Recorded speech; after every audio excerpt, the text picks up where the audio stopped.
Grimm's Fairy Tales, Chapter 46.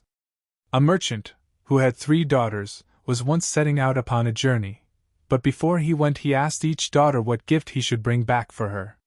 The eldest wished for pearls, the second for jewels, but the third, who was called Lily, said, "Dear father, bring me a rose."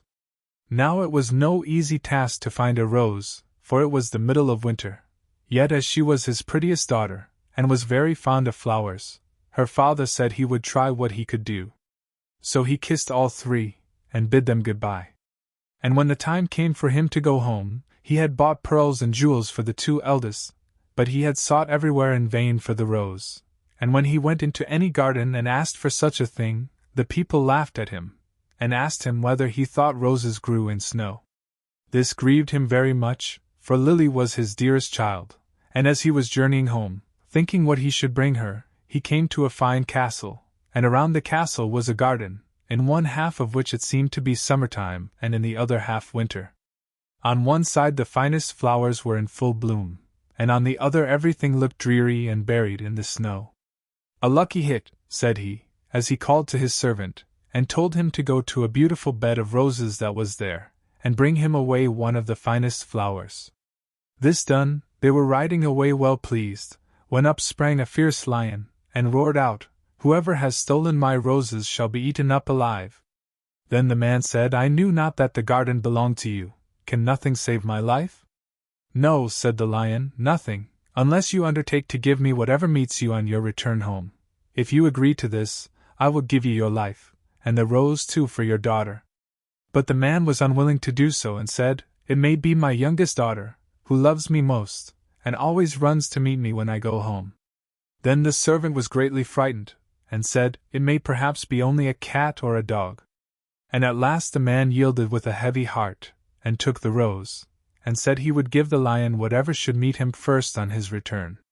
And as he came near home, it was Lily, his youngest and dearest daughter, that met him. She came running, and kissed him, and welcomed him home, and when she saw that he had brought her the rose, she was still more glad. But her father began to be very sorrowful, and to weep, saying, "Alas, my dearest child! I have bought this flower at a high price, for I have said I would give you to a wild lion, and when he has you, he will tear you in pieces, and eat you." Then he told her all that had happened, and said she should not go, let what would happen. But she comforted him, and said, "Dear father, the word you have given must be kept. I will go to the lion, and soothe him, perhaps he will let me come safe home again." The next morning she asked the way she was to go, and took leave of her father, and went forth with a bold heart into the wood. But the lion was an enchanted prince. By day he and all his court were lions, but in the evening they took their right forms again. And when Lily came to the castle, he welcomed her so courteously that she agreed to marry him. The wedding feast was held, and they lived happily together a long time. The prince was only to be seen as soon as evening came, and then he held his court. But every morning he left his bride, and went away by himself, she knew not whither, till the night came again. After some time he said to her, "Tomorrow there will be a great feast in your father's house, for your eldest sister is to be married, and if you wish to go and visit her my lions shall lead you thither."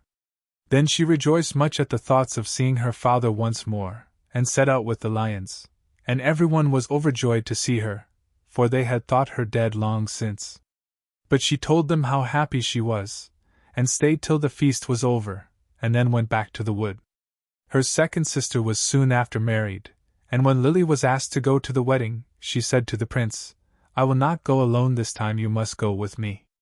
But he would not, and said that it would be a very hazardous thing, for if the least ray of the torchlight should fall upon him his enchantment would become still worse, for he should be changed into a dove, and be forced to wander about the world for 7 long years.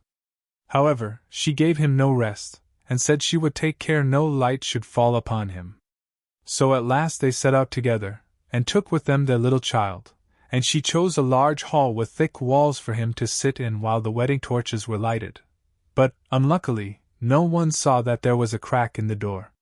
Then the wedding was held with great pomp, but as the train came from the church, and passed with the torches before the hall, a very small ray of light fell upon the prince. In a moment he disappeared, And when his wife came in and looked for him, she found only a white dove, and it said to her, 7 years must I fly up and down over the face of the earth, but every now and then I will let fall a white feather that will show you the way I am going. Follow it, and at last you may overtake and set me free.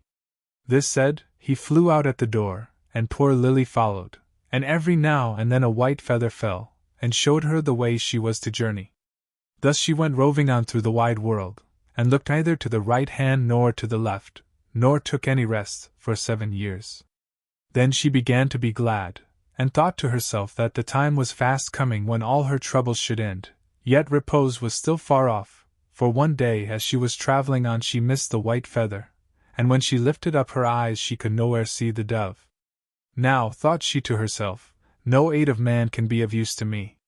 So she went to the sun and said, Thou shinest everywhere, on the hill's top and the valley's depth. Hast thou anywhere seen my white dove?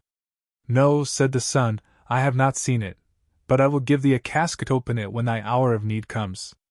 So she thanked the sun, and went on her way till eventide, and when the moon arose, she cried unto it, and said, Thou shinest through the night, over field and grove. Hast thou nowhere seen my white dove? No, said the moon, I cannot help thee, but I will give thee an egg. Break it when need comes. Then she thanked the moon, and went on till the night wind blew, and she raised up her voice to it, and said, Thou blowest through every tree and under every leaf. Hast thou not seen my white dove? No, said the night wind, but I will ask 3 other winds, perhaps they have seen it. Then the east wind and the west wind came, and said they too had not seen it, but the south wind said, I have seen the white dove. He has fled to the Red Sea, and is changed once more into a lion, for the 7 years are passed away, and there he is fighting with the dragon, and the dragon is an enchanted princess, who seeks to separate him from you. Then the night wind said, I will give thee counsel. Go to the Red Sea, on the right shore stand many rods, count them, and when thou comest to the 11th, break it off, and smite the dragon with it, and so the lion will have the victory, and both of them will appear to you in their own forms. Then look round, and thou wilt see a griffin, winged like bird, sitting by the Red Sea. Jump onto his back with thy beloved one as quickly as possible, and he will carry you over the waters to your home. I will also give thee this nut, continued the night wind. When you are halfway over, throw it down, and out of the waters will immediately spring up a high nut tree on which the griffin will be able to rest, otherwise he would not have the strength to bear you the whole way. If, therefore, thou dost forget to throw down the nut, he will let you both fall into the sea.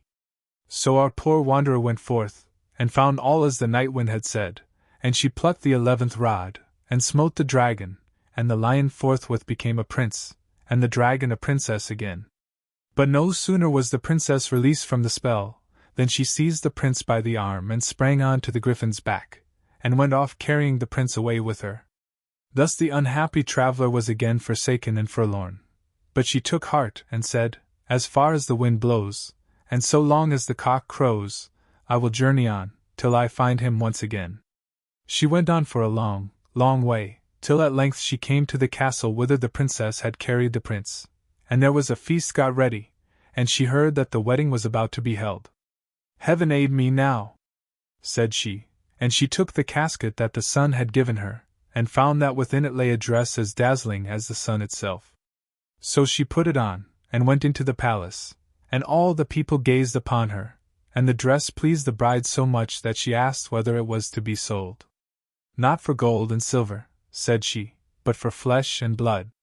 The princess asked what she meant, and she said, Let me speak with the bridegroom this night in his chamber, and I will give thee the dress. At last the princess agreed, but she told her chamberlain to give the prince a sleeping draught, that he might not hear or see her. When evening came, and the prince had fallen asleep, she was led into his chamber, and she sat herself down at his feet, and said, I have followed thee 7 years. I have been to the sun, the moon, and the night wind, to seek thee, and at last I have helped thee to overcome the dragon. Wilt thou then forget me quite? But the prince all the time slept so soundly, that her voice only passed over him, and seemed like the whistling of the wind among the fir trees. Then poor Lily was led away, and forced to give up the golden dress, and when she saw that there was no help for her, she went out into a meadow, and sat herself down and wept. But as she sat she bethought herself of the egg that the moon had given her, and when she broke it, there ran out a hen and 12 chickens of pure gold, that played about, and then nestled under the old one's wings, so as to form the most beautiful sight in the world. And she rose up and drove them before her, till the bride saw them from her window, and was so pleased that she came forth and asked her if she would sell the brood. Not for gold or silver, but for flesh and blood, let me again this evening speak with the bridegroom in his chamber, and I will give thee the whole brood. Then the princess thought to betray her as before, and agreed to what she asked. But when the prince went to his chamber, he asked the chamberlain why the wind had whistled so in the night.